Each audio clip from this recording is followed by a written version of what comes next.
Bonjour à tous, j'espère que vous allez bien. Bon alors les amis, ça y est, c'est officiel. Emmanuel Macron nous prend pour des dindons. C'est quoi ce délire? Il nous a écrit une lettre. Mais Manu, la prochaine fois, envoie-nous un SMS en fait. Non mais quitte à nous prendre pour des serpillères. L'autre, le pays, il a jamais été aussi instable politiquement. Et il fait même pas l'effort de nous montrer sa grosse tête à la télé. Non mais ça me tue, ça me tue. Il est où le respect? Vous pouvez m'expliquer? Il est parti en vacances. Il est plus là, je le vois pas. Bref, qu'est-ce qu'il nous dit dans cette lettre? Je vais vous la résumer parce qu'il nous a écrit un pavé, je sais pas, il s'est pris pour J.K. Rowling, il voulait écrire un livre, il est parti le mec. Alors il commence en nous disant, vous avez voté, mais je vais vous expliquer pourquoi vous avez voté. Parce que nous, apparemment, on n'est pas capable de savoir pourquoi on est allé voter. Ensuite, il continue en nous expliquant que la méchante droite était montée. Ouh là là, bouh. Elle a failli passer. Comme si c'était pas lui qui la faisait monter. Et maintenant, il vient nous faire semblant. Oh, surprise, la droite est remontée. Mais c'est son épouvantail préféré. Le gars, il a bâti toute sa carrière sur ce levier. Bref, il nous explique qu'elle est montée. Mais que bravo à vous. Grâce à vous, elle n'est pas passée. Voilà, vous pouvez vous applaudir. Peut-être on vous amènera un peu de foin pour le dessert. Ensuite, à ce moment-là, il nous en glisse une pas mal. Franchement, celle-là, fallait l'oser. Il nous dit, personne ne l'a emporté. Mais en fait, là, à droite et au centre, vous vous foutez de la gueule de qui, bonne de gros rageurs? Personne n'a gagné, personne n'a gagné. C'est qui est arrivé en premier? C'est qui arrive en premier? Les mecs, ils sont là en train de te faire des tours de magie pour t'expliquer que personne n'a gagné. Ok, personne n'a eu la majorité absolue. On est d'accord? Mais qui est arrivé en premier? Oh, c'est fou ça! Ensuite, il vous explique que vous avez voté pour contrer la droite et que de ce fait, votre vote ne compte pas. Voilà, tout simplement. Et ça, c'est dit par l'homme qui s'est fait élire face à Marine Le Pen. Oui, oui, celui qui a fait toute sa carrière sur le principe de se mettre en barrière sur la droite. Bon, on arrive au moment où il se prend pour Batman. Voilà, il nous explique que lui, c'est le protecteur de l'intérêt supérieur de la nation, garant des institutions et respect de nos choix. Et le soir, il patrouille dans Gotham pour protéger la veuve et l'orphelin. On la connaît celle-là. Mais sinon, qu'est-ce que t'en penses de notre choix de mettre le nouveau Front Populaire en tête, vu que t'es garant de nos choix? Après, Monsieur le président Emmanuel Macron nous explique qu'en fait, lui, il aimerait bien mettre un premier ministre. Voilà, c'est pas de sa faute. Mais les gens en face, ils font pas d'efforts aussi. Ils n'ont pas la majorité absolue. Non, vraiment, il peut pas. Du coup, il nous dit qu'il va mettre un premier ministre quand des partis se seront associés pour former une majorité. Autant vous dire quand les poules auront des dents. Mais ne vous inquiétez pas, les amis. En attendant qu'elles aient des dents, il a tout prévu. Mais oui, c'est simple. Eh ben, on garde tout comme avant. Voilà, on change rien.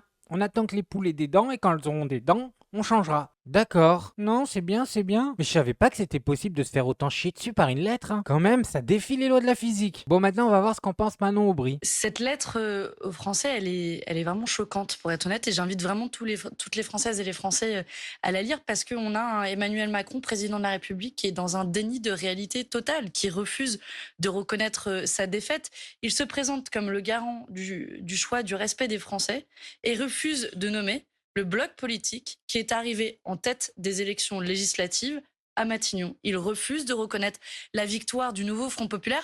J'ai le sentiment, si vous voulez, qu'il s'accroche un peu au pouvoir comme une moule à son rocher et refuse de voir la réalité qui est face à nous. Sauf La que vous victoire êtes du nouveau Front censé lui Populaire. fournir un nom de Premier ministre. Ça fait 4 jours que vous négociez. Pour l'instant, il n'y a toujours rien. Écoutez, vous voyez bien que le problème n'a rien à voir avec le nom du Premier ministre. Le Emmanuel Macron, dans sa lettre, dit très clairement qu'il refuse de nommer un Premier ministre issu du nouveau Front Oui, Populaire. mais si vous lui Peu avez importe donné le nom. un nom, il aurait eu plus de difficultés. Attendez. Il joue la montre et Nous vous avez allons perdu lui donner cette un nom. course. Nous allons lui donner un Quand nom. C'est une affaire d'heure. C'est une affaire d'heure. Aujourd'hui, donc. C'est une affaire d'heure. Je ne peux pas vous donner l'heure exacte, mais ce sera le plus rapidement possible.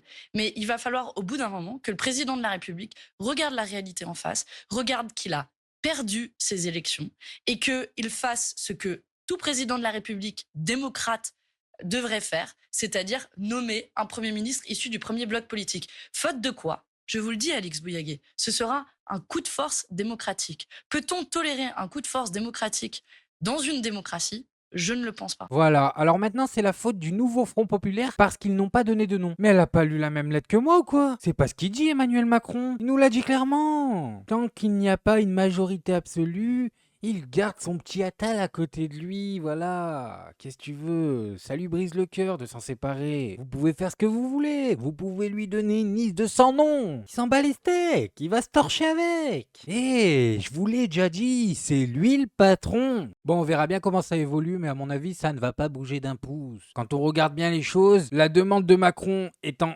irréalisable, je vous le dis, Attal a de beaux jours devant lui. Mais passons sur un autre sujet, François Hollande. Ça y est les amis, enfin, je sais que ça fait longtemps que certains d'entre vous l'attendaient. Il a investi son nouveau poste de député. Wouhou. Quoi, comment ça tout le monde s'en bat les steaks? Mais respectez-le un peu, c'est Flamby. À la fois donc votre baromètre, d'accord.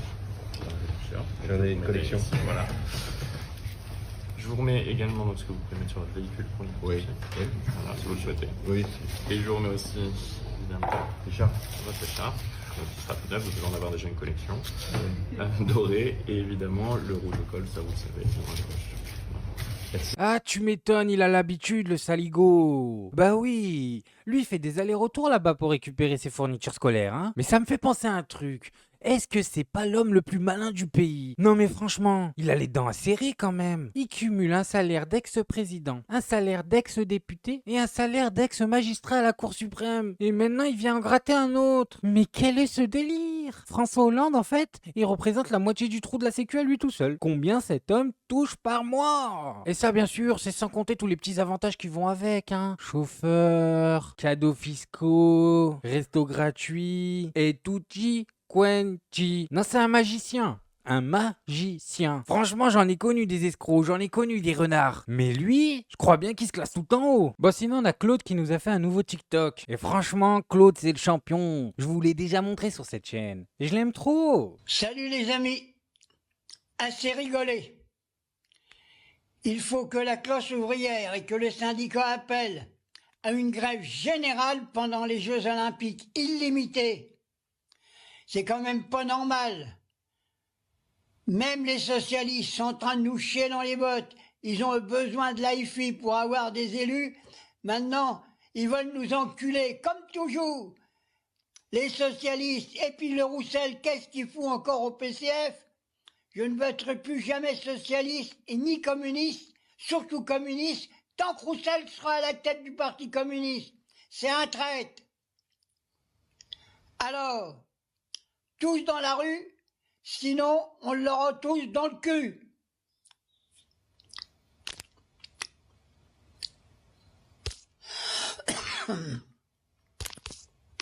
Je vous ai même laissé la fin parce qu'elle est magique. C'est cadeau. Non mais franchement, Claude, c'est pas le patron. On n'a pas envie de l'envoyer lui à l'Assemblée. Mais j'ai envie de le mettre à la place d'Emmanuel Macron, carrément. Et la petite devise à la fin. C'est un chef-d'œuvre. Alors, tous dans la rue, sinon on l'aura tous dans le cul. Mais là, je suis à deux doigts de renommer ma chaîne en tous dans la rue, sinon on l'aura tous dans le cul. Tu le sais, ça, Claude. T'es un génie. Bon, sinon, pour terminer, je voulais vous montrer un extrait que j'ai trouvé plutôt sympa. Vous allez voir, ça se passe en Corée. Je vous explique le contexte, c'est très simple. Une femme d'origine qui se met un bout de papier dans le dos avec le message « Retourne chez toi ». Et regardez comment les gens réagissent.